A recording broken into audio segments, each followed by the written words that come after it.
Supreme court के ऐतिहासिक फैसले के पश्चात अब हरियाणा के गुरुद्वारों की देखरेख हरियाणा सिख गुरुद्वारा प्रबंधक कमेटी करेगी।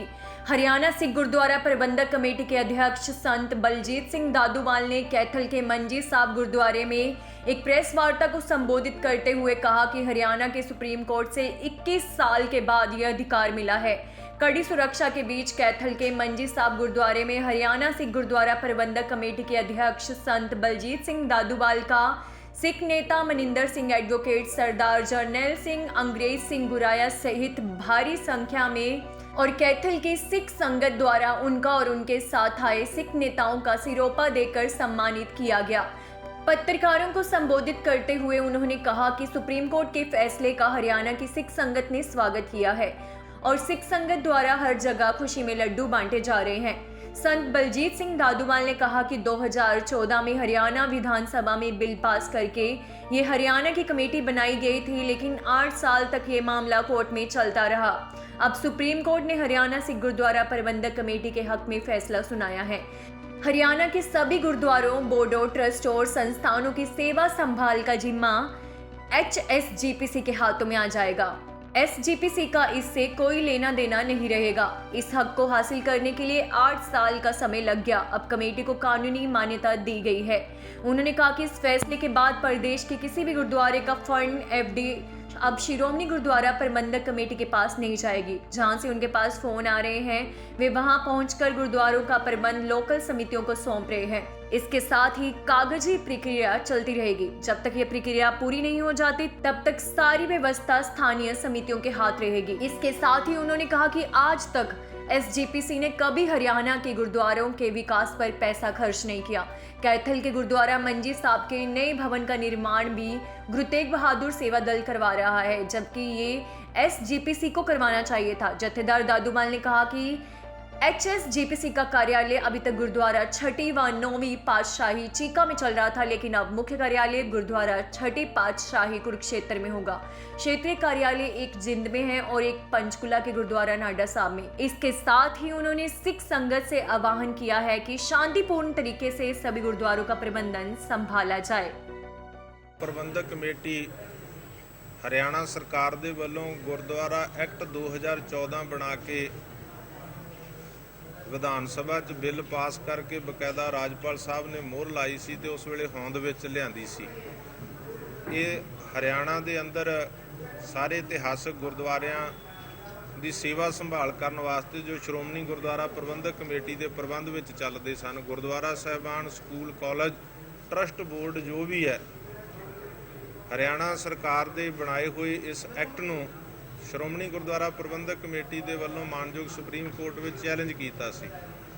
पिछले 8 सालों तो एक केस लटकदा आ रहा सी, जिस दा 20 तरीक नूं 20 सितंबर 2022 नूं मानयोग सुप्रीम कोर्ट दे वल्लों फैसला किया गया कि श्रोमणी गुरुद्वारा प्रबंधक कमेटी की रिट खारज करके फैसला हरियाणा सिख गुरुद्वारा प्रबंधक कमेटी के हक में दिता गया तो कानूनी मानता दी गई है।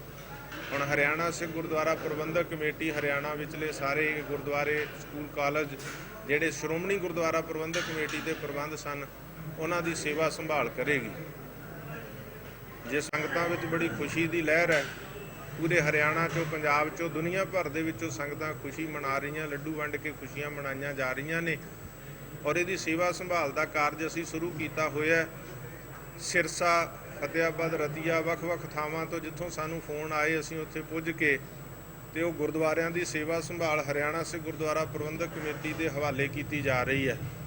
ਕੈਥਲ ਦੀ ਧਰਤੀ ਤੋਂ ਸਾਨੂੰ ਇੱਥੇ ਜੋ ਗੁਰਦੁਆਰਾ ਮੰਜੀ ਸਾਹਿਬ ਪਾਤਸ਼ਾਹੀ 9ਵੀਂ ਤੇ ਗੁਰਦੁਆਰਾ ਨਿੰਮ ਸਾਹਿਬ ਪਾਤਸ਼ਾਹੀ 9ਵੀਂ ਜੋ ਸਾਡੇ ਅਸਥਾਨ ਨੇ, ਪਹਿਲਾਂ ਵੀ ਇੱਥੇ ਜਿਹੜੇ ਮੈਂਬਰ ਸਾਹਿਬਾਨ ਸਾਡੇ ਦੇਖਦੇ ਸੀ, ਲੋਕਲ ਕਮੇਟੀ ਦੇ ਪ੍ਰਧਾਨ ਦੇ ਰੂਪ ਵਿੱਚ ਐਡਵੋਕੇਟ ਸੁਰਜੀਤ ਸਿੰਘ ਜੀ ਜੋ ਪਿਛਲੇ ਸਮੇਂ ਚਲਾਣਾ ਕਰ ਗਏ, ਉਹ ਸਾਡੇ ਮੈਂਬਰ ਸਨ ਹਰਿਆਣਾ ਸਿੱਖ ਗੁਰਦੁਆਰਾ ਪ੍ਰਬੰਧਕ ਕਮੇਟੀ ਦੇ। ਅੱਜ ਉਹਨਾਂ ਦੇ ਸਾਥੀ ਜਿਹੜੇ ਮੈਂਬਰ ਨੇ, ਲੋਕਲ ਕਮੇਟੀ ਦੇ ਮੈਂਬਰ ਸਾਹਿਬਾਨਾਂ ਦੇ ਵੱਲੋਂ ਉਹਨਾਂ ਦੇ ਸਪੁੱਤਰ ਐਡਵੋਕੇਟ ਸਾਹਿਬ ਤੇ ਹੋਰ ਸੰਗਤਾਂ ਦੇ ਇੱਥੋਂ ਮੈਨੇਜਰ ਸਾਹਿਬਾਨ, ਉਹਨਾਂ ਵੱਲੋਂ ਹੁਕਮ ਗਿਆ ਸੀ ਔਰ ਅਸੀਂ ਇੱਥੇ ਆਏ ਹਾਂ ਔਰ ਇੱਥੋਂ ਦੇ ਕੈਥਲ ਦੇ ਮਾਨਯੋਗ SDM ਸਾਹਿਬ ਡਾਕਟਰ ਸੰਜੇ ਸਿੰਘ ਜੀ ਇੱਥੇ ਬੈਠੇ ਨੇ, DSP ਸਾਹਿਬ, ਸ਼ਾਸਨ ਪ੍ਰਸ਼ਾਸਨ ਇੱਥੇ ਬੈਠਾ, ਉਹਨਾਂ ਦੀ ਹਾਜ਼ਰੀ ਦੇ ਵਿੱਚ ਪੁਰਅਮਨ ਤਰੀਕੇ ਨਾਲ, ਪਿਆਰ ਦੇ ਨਾਲ ਹੀ ਜਿਹੜੀ ਸਾਰੀ ਸੇਵਾ ਸੰਭਾਲ ਆ ਉਹ ਹਰਿਆਣਾ ਸਿੱਖ ਗੁਰਦੁਆਰਾ ਪ੍ਰਬੰਧਕ ਕਮੇਟੀ ਦੇ ਹਵਾਲੇ ਕੀਤੀ ਜਾ ਰਹੀ ਹੈ।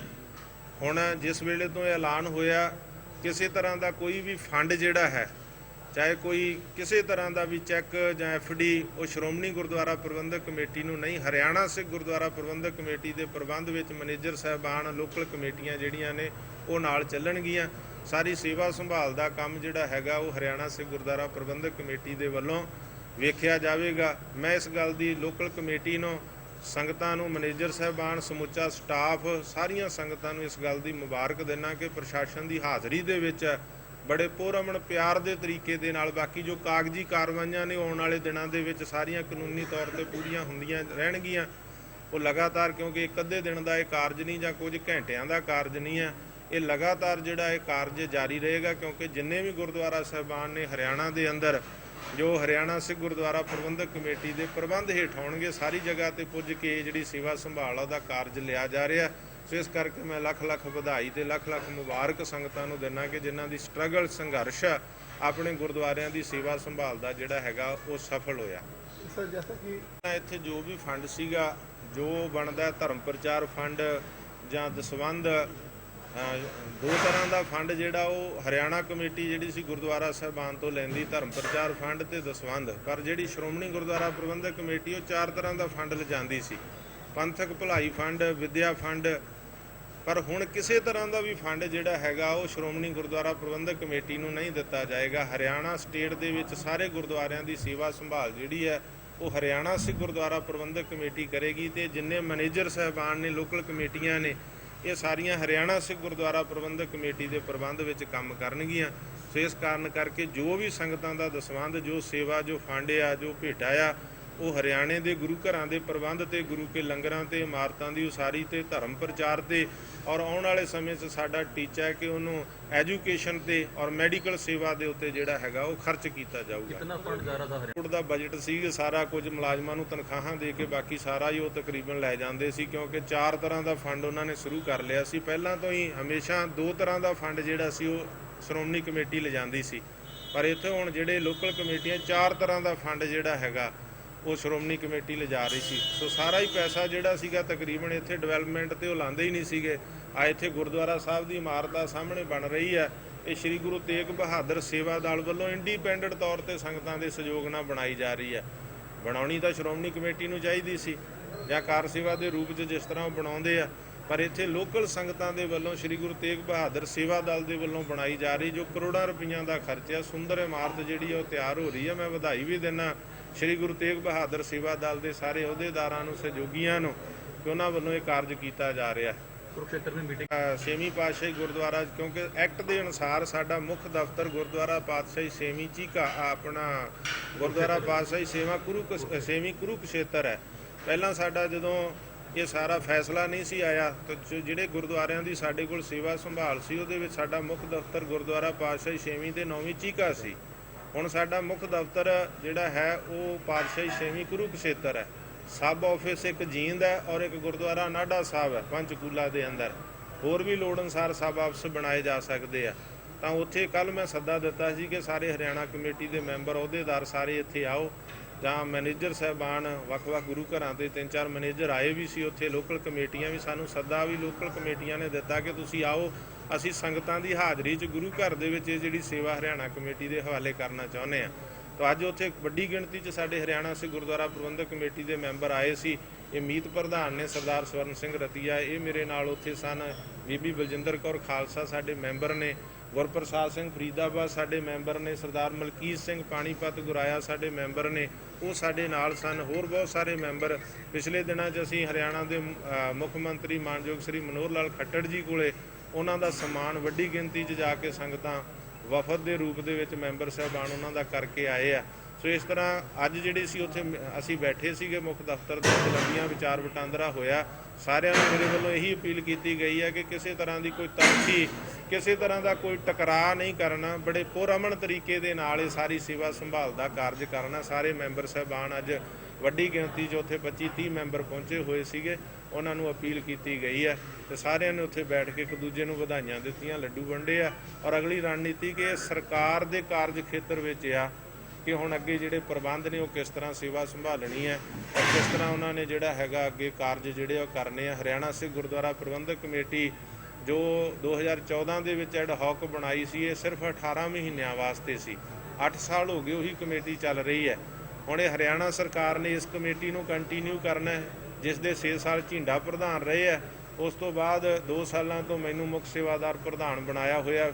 ਪਹਿਲਾਂ ਮੈਨੂੰ ਜਰਨਲ ਹਾਊਸ ਨੇ ਸਰਬਸੰਮਤੀ ਨਾਲ ਬਣਾਇਆ ਸੀ 13 ਜੁਲਾਈ 2020 ਨੂੰ, ਫਿਰ 13 ਅਗਸਤ 2020 ਨੂੰ ਇਲੈਕਟਡ ਪ੍ਰੈਜ਼ੀਡੈਂਟ ਜਿਹੜਾ ਸੀ ਮੈਨੂੰ ਬਹੁਮਤ ਦੇ ਕੇ ਬਣਾਇਆ ਸੀਗਾ। ਤਾਂ ਉਸ ਵੇਲੇ ਤੋਂ ਮੈਂ ਇਲੈਕਟਡ ਪ੍ਰੈਜ਼ੀਡੈਂਟ ਜਿਹੜਾ ਹੈ ਹਰਿਆਣਾ ਸਿੱਖ ਗੁਰਦੁਆਰਾ ਪ੍ਰਬੰਧਕ ਕਮੇਟੀ ਦੀ ਬਤੌਰ ਮੁੱਖ ਸੇਵਾਦਾਰ ਸੇਵਾ ਕਰ ਰਿਹਾ। ਤੇ ਹੁਣ ਲਗਾਤਾਰ ਜਿਹੜਾ ਹੈ ਅੱਗੇ ਕਿਸ ਤਰ੍ਹਾਂ ਇਹ ਚੱਲਣਾ ਹੈ, ਜਿੰਨਾ ਚਿਰ ਅੱਗੇ ਕੋਈ ਕਾਰਵਾਈ ਨਹੀਂ ਹੁੰਦੀ ਉਹਨਾਂ ਚਿਰ ਦਾਸ ਚਲਾ ਰਿਹਾ। ਅੱਗੇ ਹਰਿਆਣਾ ਸਰਕਾਰ ਦੇਖੇਗੀ ਕਿ ਕਿਸ ਤਰੀਕੇ ਦੇ ਨਾਲ ਇਹ ਕਮੇਟੀ ਜਿਹੜੀ ਅੱਗੇ ਕੰਟੀਨਿਊ ਕਰਨੀ, ਕਿਉਂਕਿ ਇਸ ਕਮੇਟੀ ਨੇ ਵਾਰਡਬੰਦੀ ਕਰਨੀ ਹੈ, ਸਰਕਾਰ ਨਾਲ ਮਿਲ ਕੇ ਵੋਟਾਂ ਬਣਾਉਣੀਆਂ ਨੇ, ਗੁਰੂ ਘਰਾਂ ਦਾ ਪ੍ਰਬੰਧ ਕਰਨਾ। ਉਹ ਸਰਕਾਰ ਸਾਲ ਦਾ ਸਮਾਂ ਦਿੰਦੀ ਹੈ, 1.5 ਸਾਲ ਦਾ, 2 ਸਾਲ ਦਾ ਦਿੰਦੀ ਹੈ। ਇਹ ਸਰਕਾਰ ਤੇ ਡਿਪੈਂਡ ਕਰਦਾ। ਇਹ ਸਾਰੇ ਜਿੰਨੇ ਅਹੁਦੇਦਾਰ ਜਾਂ ਜਿੰਨੇ ਮੈਂਬਰ ਸਾਹਿਬਾਨ, ਜਿੰਨੀ ਹਰਿਆਣਾ ਸਿੱਖ ਗੁਰਦੁਆਰਾ ਪ੍ਰਬੰਧਕ ਕਮੇਟੀ ਦੀ ਐਡਹੌਕ ਕਮੇਟੀ ਹੈ, ਇਹ ਹੁਣ ਹਰਿਆਣਾ ਸਰਕਾਰ ਦੇ ਉੱਤੇ ਮਤਲਬ ਜਿਹੜਾ ਹੈਗਾ ਉਹਨਾਂ ਦੇ ਅਧਿਕਾਰ ਖੇਤਰ ਦਾ ਉਹਦੇ ਤੇ ਡਿਪੈਂਡ ਹੈ ਕਿ ਉਹਨਾਂ ਨੇ ਇਹਨੂੰ ਅੱਗੇ ਕੰਟੀਨਿਊ ਕਰਨਾ ਕਿ ਇਹਨੂੰ ਡਿਸੋਲਵ ਕਰਕੇ ਨਵੀਂ ਕਮੇਟੀ ਜਿਹੜੀ ਆ ਉਹ ਬਣਾਉਣੀ ਆ। ਇਹ ਹਰਿਆਣਾ ਸਰਕਾਰ ਦਾ ਕੰਮ ਹੈ। ਸੋ ਜਿਹਨੂੰ ਵੀ ਉਹ ਸੇਵਾ ਦੇਣਗੇ ਉਸ ਤਰੀਕੇ ਨਾਲ ਉਹ ਵੋਟਾਂ ਬਣਾਉਣਗੇ ਔਰ ਵਾਰਡਬੰਦੀ ਕਰਨਗੇ, ਕਿਉਂਕਿ 40 ਜਿਹੜੇ ਮੈਂਬਰ ਆ ਫਿਰ ਚੁਣ ਕੇ ਜਾਣਗੇ। ਆ ਸੰਗਤਾਂ ਹਰਿਆਣੇ ਦੀਆਂ ਨੇ ਖੁਦ ਫਿਰ ਵੋਟਾਂ ਪਾ ਕੇ, ਜਦੋਂ ਇਹਨਾਂ ਦੀਆਂ ਵੋਟਾਂ ਅੰਮ੍ਰਿਤਧਾਰੀ ਸਿੱਖਾਂ ਦੀਆਂ ਬਣਨੀਆਂ ਨੇ, ਫਿਰ ਇਹਨਾਂ ਨੇ ਅੰਮ੍ਰਿਤਧਾਰੀ ਮੈਂਬਰ ਜਿਹੜੇ ਆ ਵੋਟਾਂ ਪਾ ਕੇ ਚੁਣ ਕੇ ਜਿਹੜੇ ਆ ਉਹ ਭੇਜਣੇ। आज का जेड़ा ऐलान है सारे मेंबर साहबानों का, संगतों का, मैनेजर का, जो लिखती पढ़ती कार्रवाई है आने वाले दिनों कानूनी तौर पे की जाएगी। कानूनी तौर पे सारे जो लिखत पढ़त होगी वो सारा कानूनी तौर पे आगे बात चलती रहेगी। आज तो केवल ऐलान है कि वो हरियाणा से गुरुद्वारा प्रबंधक कमेटी के प्रबंध में चलेंगे। सिरसा गुरुद्वारा साहब पातशाही 10वीं है और ऐसे ही फतेहाबाद में है। ऐसे जो नाडा साहब गुरुद्वारा पंचकूला है। अब जहाँ के बाद जो गुरुद्वारा मंजी साहब है, जो गुरुद्वारा निम साहब है, इसके बाद गुरुद्वारा साहब तरावड़ी है। और मेरे को रवाड़ी से फ़ोन आए, मेरे को डबवाली से फ़ोन आए हैं, बहुत जगह से मेरे को फ़ोन आए हैं। जहाँ जहाँ पहुँच रहे हैं तहाँ तहाँ ऐलान हो रहा है। बाकी कागजी कार्रवाई, क्योंकि एक दिन का जो काम नहीं है, आने वाले दिनों में जो कार्रवाई पूरी होगी। एक्ट ਦੇ ਵਿੱਚ ਹੈ ਬਕਾਇਦਾ ਸਾਡੇ ਜੋ 52 ਗੁਰਦੁਆਰਿਆਂ ਦਾ ਜ਼ਿਕਰ ਹੈ, 52 ਗੁਰਦੁਆਰੇ ਇਸ ਗੁਰਦੁਆਰਾ ਐਕਟ ਦੇ ਵਿੱਚ ਹੈ ਤੇ ਉਹਨਾਂ ਦੇ ਵਿੱਚ ਗੁਰਦੁਆਰਾ ਮੰਜੀ ਸਾਹਿਬ ਤੇ ਗੁਰਦੁਆਰਾ ਨਿੰਮ ਸਾਹਿਬ ਕੈਥਲ ਜਿਹੜੇ ਸਾਡੇ ਐਕਟ ਦੇ ਅਧੀਨ। ਜਿਹੜਾ ਕੋਈ ਪਹਿਲਾਂ ਅਫਵਾਹਾਂ ਜ਼ਰੂਰ ਚੱਲ ਰਹੀਆਂ, ਅੱਜ ਸਾਰੇ ਇਕੱਠੇ ਬੈਠ ਕੇ ਉੱਥੇ ਸਾਰਿਆਂ ਨੇ ਜਿਹੜਾ ਹੈਗਾ ਉਹ ਮੀਟਿੰਗ ਕੀਤੀ ਹੈ, ਗੱਲਾਂ ਬਾਤਾਂ ਕੀਤੀਆਂ ਨੇ, ਸਾਰਿਆਂ ਨੇ ਇਕੱਠੇ ਬੈਠ ਕੇ ਦਫ਼ਤਰ ਪਾਤਸ਼ਾਹੀ 6ਵੀਂ ਕੁਰੂਕਸ਼ੇਤਰ ਦੇ ਵਿੱਚ ਇਸ ਤਰ੍ਹਾਂ ਦੀ ਕੋਈ ਗੱਲਬਾਤ ਨਹੀਂ ਹੈ, किसी तरह का कोई विवाद नहीं है। मेंबर एक्टिव काम कर रहे हैं, जिनको निकाला गया है या जो कमेटी का भी हिस्सा नहीं, क्योंकि 10 मेंबर नए नॉमिनेट किए गए थे हरियाणा सरकार की तरफ से, तो इसीलिए जो मेंबर हैं वो सारे काम कर रहे हैं और सारे आ रहे हैं साथ। सिखों वाला मसला है, जो बादल सरकार ने नहीं काटी थी वोटें, ये मानयोग कोर्ट का मसला था। कोर्ट का फैसला है कि कौन वोट डाल सकता है, कौन नहीं डाल सकता। इसलिए जो मानजो कोर्ट का फैसला, इसमें कोई पॉलिटिकल फैसला नहीं है किसी तरह का। आने वाले समय में इसमें कोई बातचीत हो सकती है, चर्चा हो सकती है, आने वाले समय की बातें।